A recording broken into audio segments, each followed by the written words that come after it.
y los médicos llegaron a decir que no había solución. Entonces, en un traslado que me estaban haciendo, prácticamente lo que me cuentan a mí es que yo muero. Y le digo, bueno, ya está lo que esperábamos. Bueno, ¿Qué vamos a esperar? bueno, ya entendieron, sí, momento. Cada historia tiene el poder de transformar vidas. Hoy conoceremos cómo la historia de grandes hombres de Dios se conectó con el propósito. Historias que te inspiran, te retan y te animan a seguir avanzando hacia tu propósito. Mi historia, mi propósito, con Andy Marchand. Bienvenidos a este nuevo episodio de Mi Historia, Mi Propósito. El día de hoy me siento muy feliz porque acá se encuentra un gran amigo, el profeta Eliseo Mosqueda, directamente desde Argentina, y realmente sé que esa historia que nos trae el día de hoy va a inspirar a muchísimas personas que están conectados por acá en nuestro canal de YouTube. Así que, sin más preámbulo, quiero darte la bienvenida, querido amigo. De verdad, es un honor para mí tenerte acá en este nuevo episodio de este podcast. Para mí es un placer, Pastor Andy, realmente una bendición poder hacer este podcast y poder bendecir a todos los que nos están viendo. Y bueno, yo no quiero perder, aquí no perdemos el tiempo para nada. Quiero aprovechar muchísimo el tiempo porque sé que hay cosas importantes que deben escuchar. Pero ¿cómo fueron los inicios? ¿Cómo empezó todo lo del llamado profético? ¿Cómo fue ese momento donde definitivamente entendió en su corazón que ese iba a ser su destino y su propósito? Bueno, voy a tratar de ser breve. Yo soy hijo de pastores. Mi papá y mi mamá son Alejandra y David Mosqueda. Y cuando ella queda embarazada de mí, vino una profeta y le habló sobre todo mi destino. Que el niño que venía iba a ser un profeta, que iba a sacudir las naciones, que iba a ser promovido por el Padre y que, bueno, ella se tenía que dedicar a formarlo. Mi mamá ya estaba entrando al campo profético en ese momento. Yo nazco y cuando nazco en un mes, en el mes 8. En vez de nacer en el mes 9, nazco en el mes 8. Y por eso hay unas complicaciones en mi vida. Hasta la edad de 3 años sufrí convulsiones febriles. Cada 5 convulsiones por día me agarraban. Estaba jugándolo más bien, 5 convulsiones febriles, una tras otra. Y los médicos llegaron a decir que no había solución. Entonces, en un traslado que me estaban haciendo, prácticamente lo que me cuentan a mí es que yo muero. Y en eso que muero, mi abuelo, el papá de mi papá, él agarra y dice, Señor, si él va a ser el profeta que vos dijiste y él te va a servir, Señor, resucítalo. Y en ese momento, en ese trayecto, ellos cuentan que yo respiré, resucité. Y cuando resucité, entro al sanatorio y el médico le dijo, acá tenemos un problema. Si él llega a los 8 años de edad, los pasa, va a ser un milagro. O sea que antes de los 8 años puede morir. Pero si los pasa, va a haber muchas secuelas, porque cada convulsión le deja sin oxígeno el cerebro. Y aquí me detengo porque es algo particular que siempre escucho en ungidos, en personas que están cumpliendo un propósito, que la salud es muy atacada. Y allí hay algo que quizás no puedas comentar porque es como un patrón que se repite. En muchas personas, yo por ejemplo tengo una niña, tengo 2 niñas, pero una en específico ha sido muy atacada y sobre ellas le dieron una palabra con respecto al ministerio o al propósito. Y yo digo que es como un ensañamiento de las tinieblas, entendiendo el gran propósito, pero allí vamos a avanzar. ¿Qué pasó después de los 8 años? Porque bueno, realmente aquí estaba. Pero luego le voy a responder esa pregunta. A los 3 años de edad le dan a mi padre una medicación que yo tenía que tomar de por vida, y esa medicación, en vez de a mí calmarme, era como que me revolucionaba. Entonces me empeoraba. Y llegando a los 5 años, entre 4 o 5 años, yo estaba apoyado contra una pared, me acuerdo, sin revoque, se le dice allá en Argentina. Y mi papá me da la medicación y cuando me da la medicación yo la escupo. Y mi papá dice, pero es muy costosa, tenés que tomar la medicación, es para tu bien. Y yo, con palabras de niño, que eso me lo acuerdo patente, estaba ahí contra esa pared y le digo, si ustedes dicen que Jesús sana, Jesús me sanó. Y ahí mis padres se pusieron a llorar y ellos ahí tenían un desafío. O le creían a los médicos o le creían al pequeño que Dios ya había dicho que era un profeta.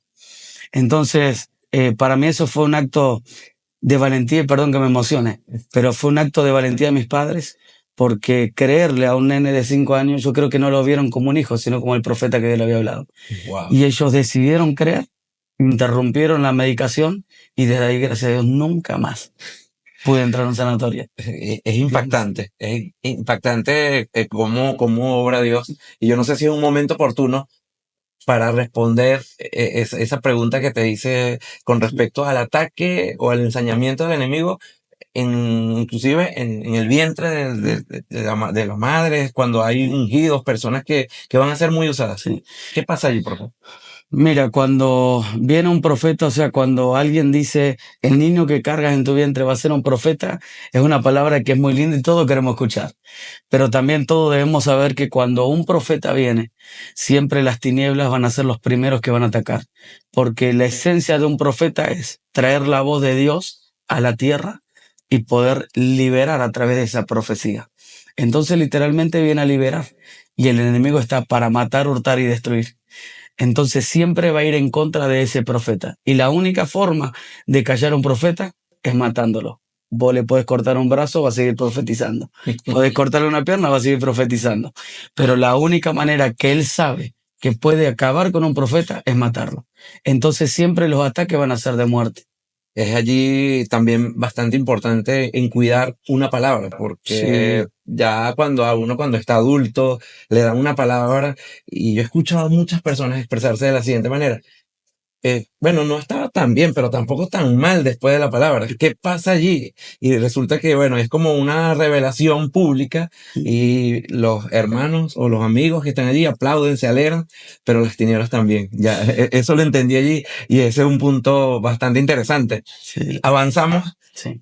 y al momento en donde se encontró, como en donde empezó la cuenta regresiva. Okay. Allí podemos quizás recapitular la pregunta. ¿Cómo empezó y dónde fue activado? ¿En qué momento? ¿En qué punto?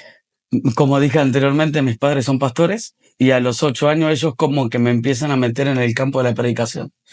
Recuerdo mi primera prédica fue, hijos, obedezcan a nuestros padres, honren a sus padres y a su madre, y en esto tendrán largos días. Y tengo hasta la grabación cuando era niño, la voz muy, muy pequeña. Y desde ahí comenzó mi padre a meterme en el campo de la predicación, y mi mamá a inculcarme, sos un profeta, sos un profeta. No te olvides que sos un profeta. Y yo era niño, pero empezó a nacer en mí esas ganas de profetizar. Como que empezó a ver en mí esa pasión de querer profetizar. Y recuerdo que estábamos en un campamento de jóvenes, de adolescentes. Yo a los 8 años recibo el Espíritu Santo, empiezo a hablar en lengua. Y bueno, siempre que Dios me tocaba hablaba en lengua, pero solo hablaba en lengua. A los 12 años, cuando llego a ese campamento, mi mamá estaba invitada como profeta, y mi mamá me dice, hoy es tu activación profética. Y yo me quedé impactado, porque digo, ¿cómo va a ser esto? Y mi mamá agarra y me dice, hijo, vos me vas a hacer caso en lo que yo te voy a decir, y Dios te va a usar poderosamente esta tarde. Entonces, vos vas a hablar en lengua y yo te voy a interpretar. Y yo me quedé sorprendido. Me dijo, no tengas temor, vos solo habla en lengua, yo te voy a tocar acá para que vos sepas cuándo tenés que detenerte, y yo ahí voy a interpretar tus lenguas, y luego vos vas a continuar. Y wow, esa tarde fue impactante. Inolvidable. No, inolvidable. Me cambió la vida, absolutamente. Y allí, cuando se fue desarrollando el ministerio, hubo un momento que fuera de una manera invertida, donde usted pudiera interpretar las lenguas. ¿Cómo fue ese cambio, diría yo? Sí, porque en ese ejercicio donde mi mamá me empieza a interpretar las lenguas, empieza a ser muy impactante, porque era el hijo de 12 años con la profeta ya adulta. Entonces era muy impactante ver esa secuencia entre hijo y madre. Las agendas estaban llenas. Entre hijo y madre. Sí, y como que había una conexión más especial, digo yo, por ser el hijo. Era como que llegó un momento que ya nos conocíamos, y la palabra hasta se volvía más certera. Entonces, y en un momento ella me dice, hoy se te activa el don de interpretación. Y mientras estábamos, como siempre, ella me interpretaba, de pronto empiezo a escuchar que sus lenguas eran interpretadas. O sea, era como que yo estaba escuchando su idioma. Y como español. Como español, claro, como hablamos nosotros. Y entonces ella me dice, ¿lo escuchás? Sí, le digo. Bueno, empecé a profetizar. Y de ahí empezó la secuencia y llegó un momento que ya ni siquiera nos avisamos. Yo empecé a hablar en lengua, ella me interpreta, o ella habla en lengua y yo le interpreto y ya nos conocemos y hay una dinámica muy hermosa. Qué bonito, qué bonito.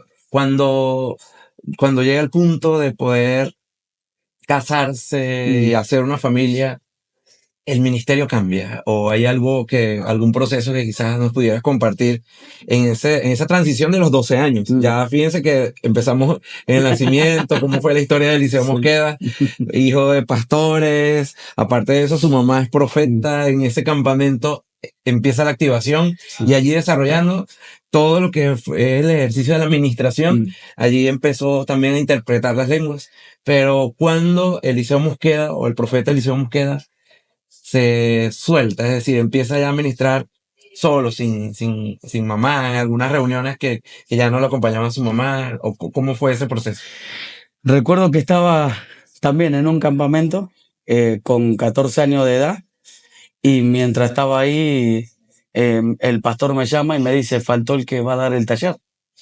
Y me dice, el único hijo de pastor sos vos y realmente queremos que puedas ministrar a todos los hijos de pastores. Desde tu experiencia. Y ahí fue mi primera prédica hacia los jóvenes y empezar a decir el proceso que yo pasé como hijo de pastor. Porque no todo color de rosa, ¿no? No todo. Cuando uno es hijo de pastor es como que toda la gente te está viendo, te está señalando, vos sos el que tenés que ser perfecto en todo. Y eso causa muchos traumas, muchos problemas. Eso es lo que padecen o lo que sufren los bastidores de hijos de pastores, porque a veces muchos ven los privilegios, mira, lo sirven, lo sientan adelante, pero hay algo más allá que deben enfrentar como hijos de pastores. Pero allí hay algo también interesante, que es la oportunidad y el poder de estar presente. Porque fíjense que la ausencia de alguien o el alguien no ir, eso fue como el momento de usted iniciarse y tener una oportunidad, que eso también es importante. Sí, realmente fue impresionante porque en ese campamento abro mi corazón, empiezo a hablar desde mi experiencia y empiezo a ver que todos los jóvenes que estaban ahí, hijos de pastor, empiezan a llorar, empiezan a ser quebrantados por el espíritu, identificados por la historia. Y ahí, en ese quebrantamiento, empieza a fluir la palabra profética de golpe. Y Dios me empieza a dar palabra para uno, palabra para otro, empiezo a oír, empiezo a interpretar mis propias lenguas.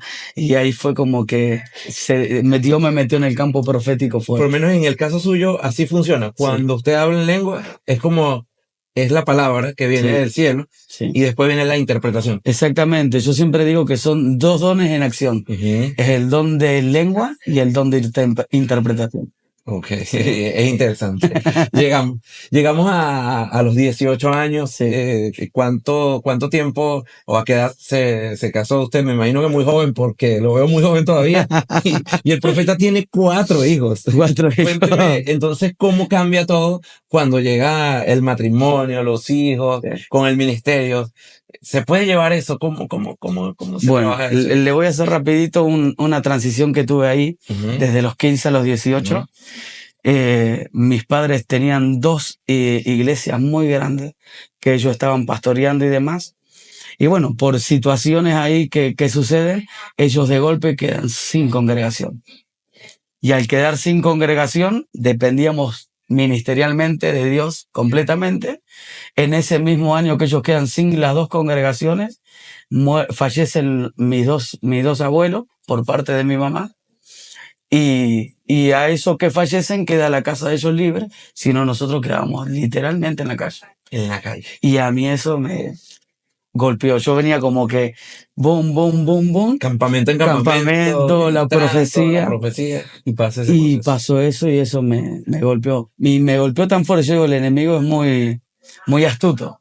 Porque me golpeó tan fuerte que yo dije, yo no quiero más esto. Porque vi que mi papá y mi mamá daban todo y de pronto ellos no recibieron nada. Entonces es como que yo vi el dolor de ellos, vi el sufrimiento de ellos. Mi papá no sabía hacer otra cosa que pastorear Entonces fue muy fuerte para la familia tener que salir todos a trabajar, dejar estudios, hacernos cargo de los más chicos porque somos 7 hermanos. Yo soy el más grande.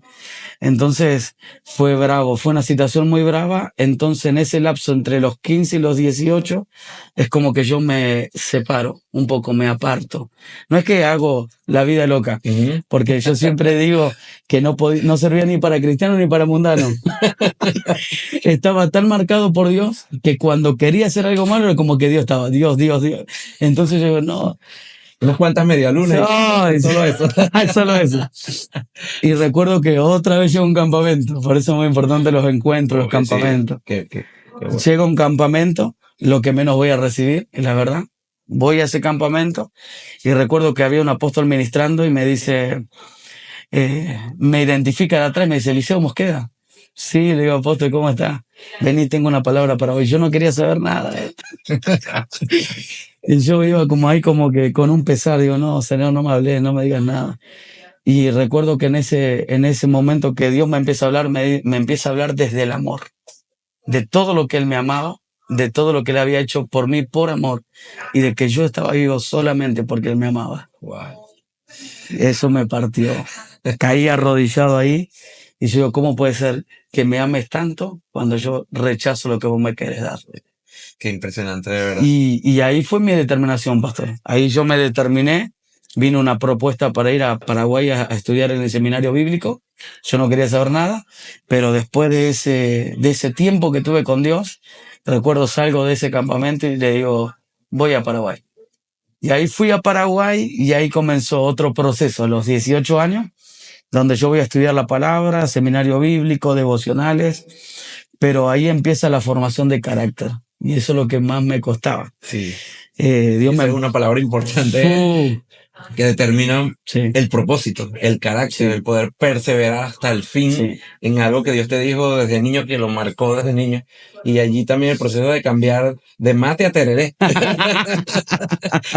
Sí, porque yo estaba acostumbrado a estar con mi familia y de pronto Dios me lleva 1200 kilómetros lejos a otro país, otra cultura y a depender exclusivamente de Dios. Entonces, Dios me empezó a tratar, me empezó a formar y recuerdo que un profeta amigo me dice, hoy somos amigos, él me dice, recordá siempre en trabajar más en el carácter que en el don.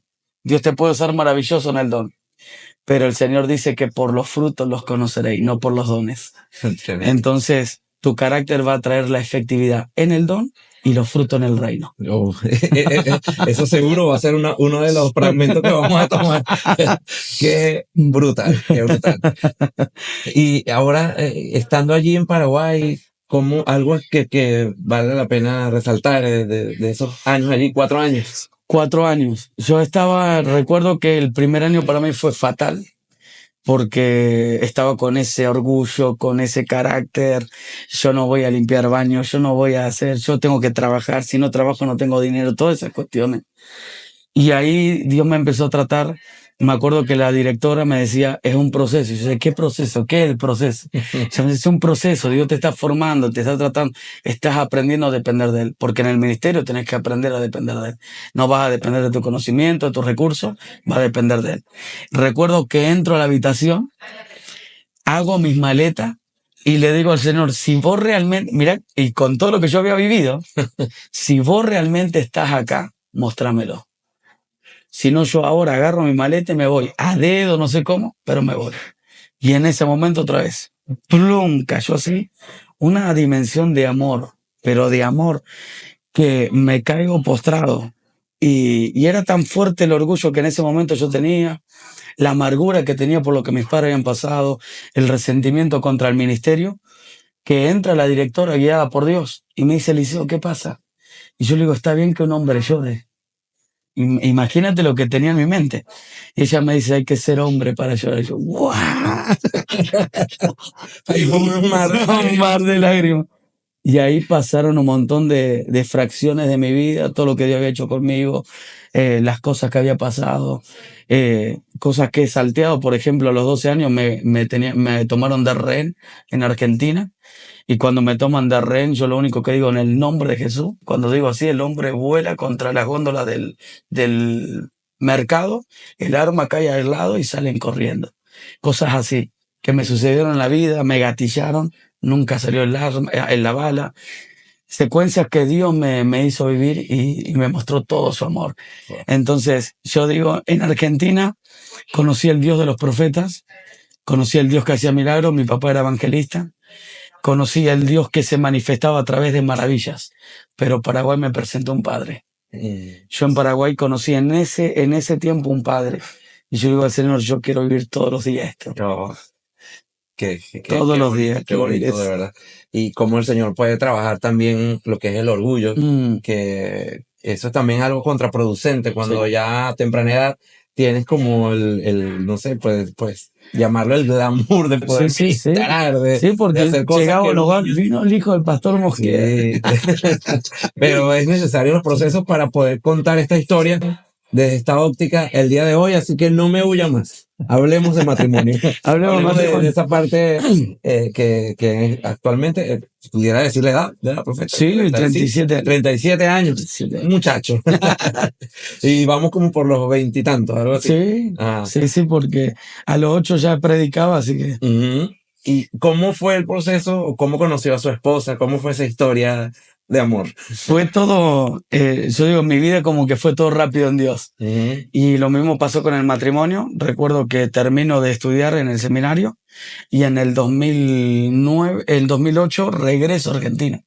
Y cuando regreso a Argentina voy a la ciudad de Mercedes, la cual hoy tengo el ministerio ahí establecido. En Mercedes. En Mercedes. Yo nací en la ciudad San Andrés de Giles. Y ahí conozco a mi esposa. Mi esposa, ella tenía una banda que ministraba por todos lados, un grupo de alabanza. Y en ese momento ella me conoce por los campamentos, yo me he invitado a ministrar, venía del seminario, y justo era conocido de la hermana de ella, o sea, de su familia. Y en ese momento mi esposa se acerca y me dice, profeta, nos gustaría que usted nos pueda dar algunas clases sobre los dones, los talentos, para formar un poco más en la adoración al grupo de alabanza. Sí, le digo. Y me dice, y me dijeron que toca la guitarra. Le digo, soy hijo de pastor, así que todos los músicos. La batería, cuando no viene el baterista, el teclado. Y le digo, sí, no hay problema. Y ahí empecé a tocar en su banda y mientras dábamos enseñanza. Y recuerdo que un 20 de junio, que era el Día de la Amistad, yo ya percibo que a mí me pasaba algo con ella y percibo que algo le pasaba a ella conmigo, para hacer corta la historia. Y me acuerdo que me siento así como estamos y le digo, mira, voy a ser totalmente sincero. Yo sé que vos venís de una relación frustrada y yo vengo de una relación frustrada.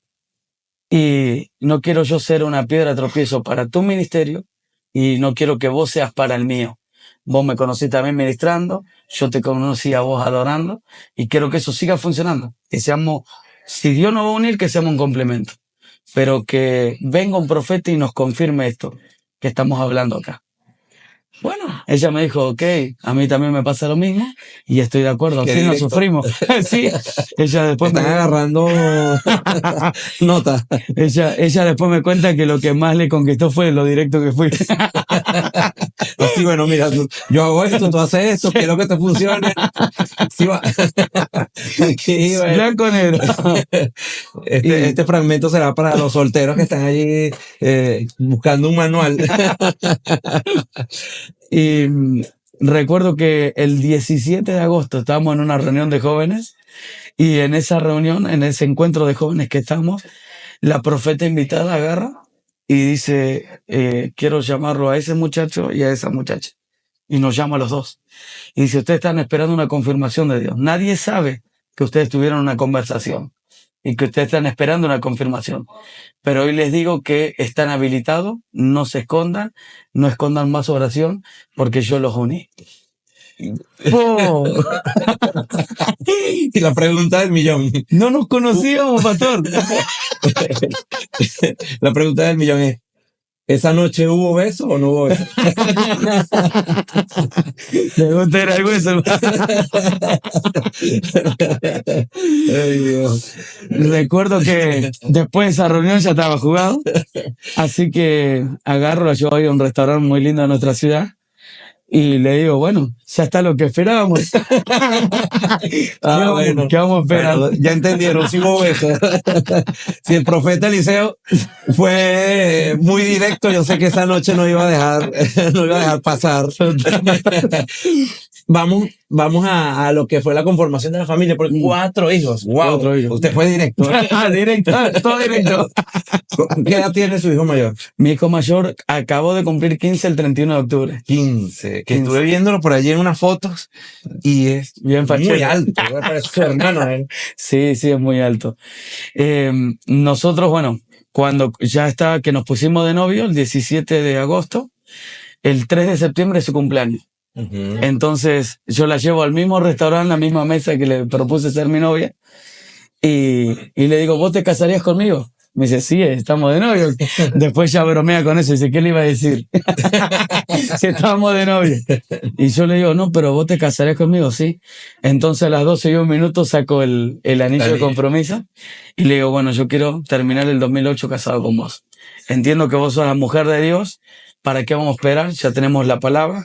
Es cierto que no nos conocemos. Nunca teníamos trato así frecuente, pero Dios nos unió. Así que ella aceptó el gran desafío, porque era un gran desafío, y ahí decidimos poner fecha que antes de que termine el año nos íbamos a casar. Directísimo. Fueron 4 meses. 4 Sí, meses. entre 4 o 3 meses. 4 o 3 meses y Sí. se casaron. Y nos casamos el 6 de diciembre con todo. Dios proveyó todo.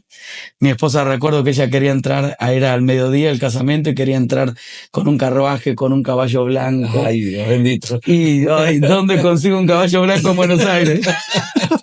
Así que buscando por todos lados y hasta que Dios, hasta el caballo blanco se proveyó, todo Se salió logró. hermoso. Sí, sí. Qué bien. Espectacular. Llegan los niños y hoy por hoy usted está pastoreando, es el pastor principal de una Exactamente. congregación. Exactamente. A los 2 meses de casado, mi esposa ya queda embarazada y ahí el 31 de octubre nace Sebuel. Pero ahí es donde yo digo, voy a la pregunta que usted me hacía hoy al principio, que cuando uno recibe una palabra sobre un hijo que va a ser profeta, sabe que va a venir ataques. Y recuerdo que mi hijo, mi esposa estando embarazada a las 24 semanas, ella empieza con contracciones, muy prematuro. Vamos al hospital y le dicen a mi esposa, si el niño nace ahora, no esperes que viva. No tenemos 24 semanas. Sí. Es imposible.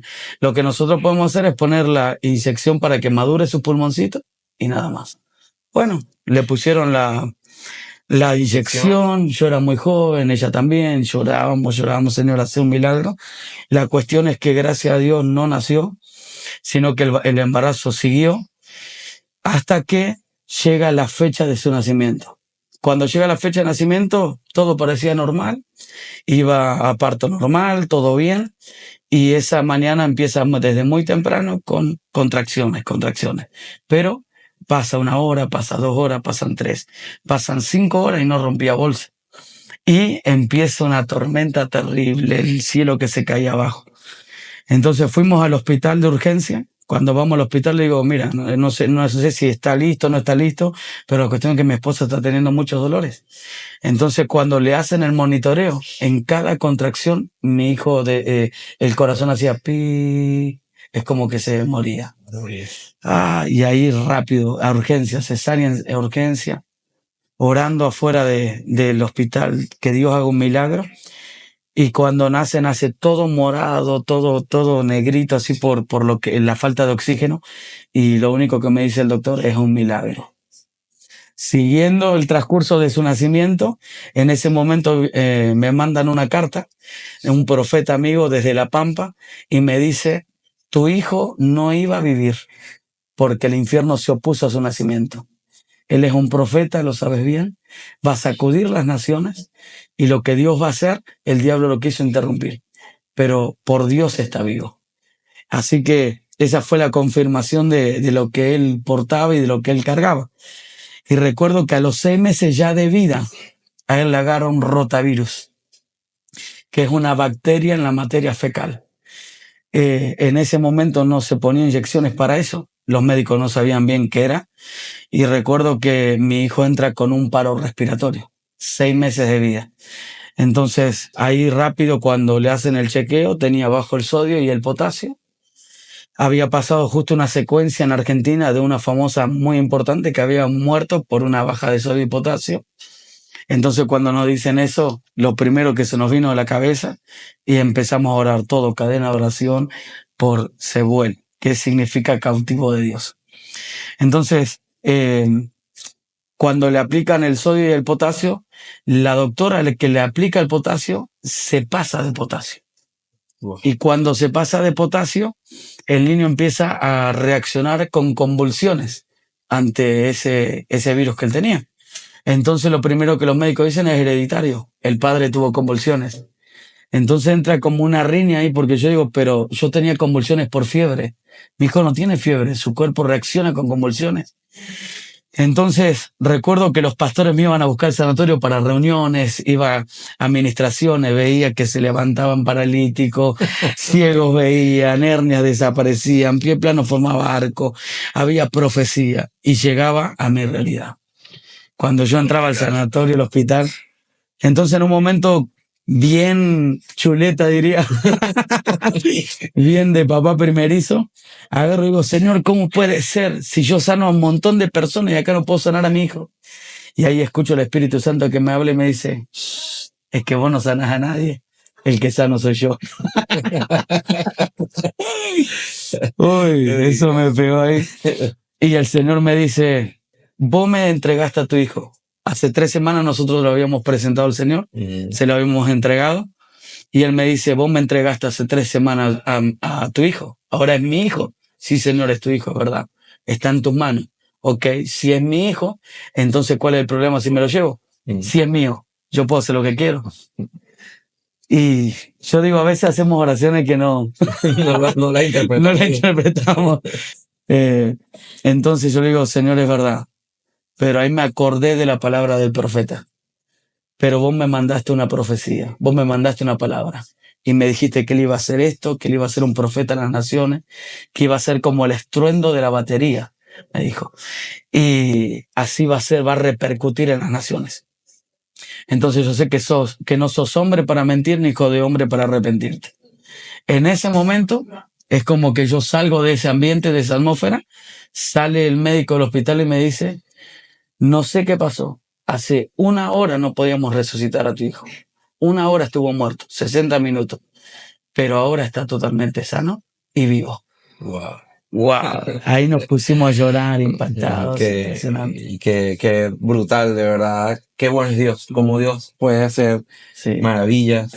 Y hay algo también importante que creo que es importante mencionar. Una persona que ha sido de mucha bendición para las naciones, el profeta, el apóstol Hernán Acosta. Wow. ¿Qué representa el apóstol para usted? ¿Cómo fue esa conexión? Que ya, eso sería ya para ir terminando. Eso está buenísimo para parte 2. Cuando regrese por allí a Venezuela próximamente, Dios mediante. Amén. Allí quizás grabamos, pero me gustaría antes de cerrar mencionar cómo ha repercutido el profeta Hernán en la vida de él, en su vida. Excelente. Le tomo el desafío del 2.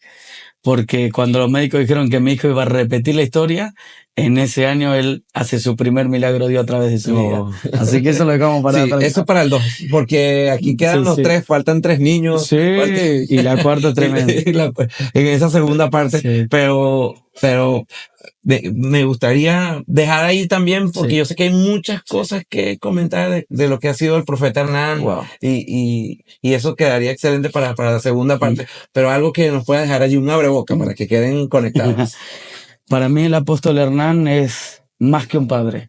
Yo siempre digo que hay personas que te enseñan con una prédica, hay otros que te enseñan con un consejo, hay otros que te enseñan con su sabiduría. Pero el apóstol Hernán solo con mirarlo a mí me enseña. Él me enseña con su ejemplo, con su caminar, con todo lo que es, él me enseña. Antes de conocerlo a él, yo siempre digo, nosotros éramos unos pastores más. que estábamos en la ciudad pastoreando, que estamos pastoreando, pero éramos pastores más. Y cuando él llega nos cambió totalmente todo. Algo que yo entendí es que cuando tienes un encuentro con un profeta, tu destino se libera. Pero cuando tienes un encuentro con tu padre, se te libera todo. Todo se te libera. Es vivir. Y eso es lo que ha sido. Sí, eso fue para mí. Algo que yo entendí es que Elías, cuando el Señor le dice a Elías, ve y unge a Eliseo en tu lugar, Elías nunca le dijo a Eliseo que él iba a ser su sucesor. Nunca se lo dijo. Pero cuando Eliseo lo vio, lo reconoció. Entonces yo digo que la paternidad nunca se impone. La paternidad no es manipulable.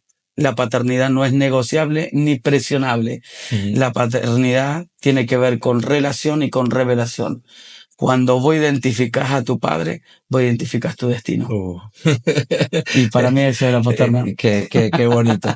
Allí hay una parte que nosotros cerramos que va dirigido a la audiencia. Personas que tienen años con una mala historia o que probablemente están atravesando momentos de tormentas o que probablemente están en el punto que estaba usted o donde hay varios puntos donde usted pensó en renunciar, que Dios se había equivocado, que no quería el ministerio.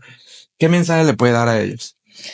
Simplemente que crean, nunca dejen de creer. Algo muy importante es que cuando Dios te da una palabra, sea personalmente o a través así de una reunión o de un en vivo, siempre crean en esa palabra, porque Dios siempre la va a cumplir. Eso es lo que a mí me sostuvo, lo que sostuvo mi familia. Y hoy el producto de mis hijos es haber creído que cada palabra que Dios soltó sobre ellos, la veo, la voy a ver y la voy a disfrutar. El profeta Eliseo, de verdad, ha sido para nosotros una gran bendición en estos días. Y muchísimas gracias por estar aquí, profeta. Gracias por bendecir nuestras vidas. De verdad, ha sido de gran bendición. Y en un próximo episodio está todo listo para la segunda parte con el profeta Eliseo. Amén. Muchísimas gracias, Pastor Andy. Un abrazo para todo Venezuela. Los amo y realmente los llevo en mi corazón.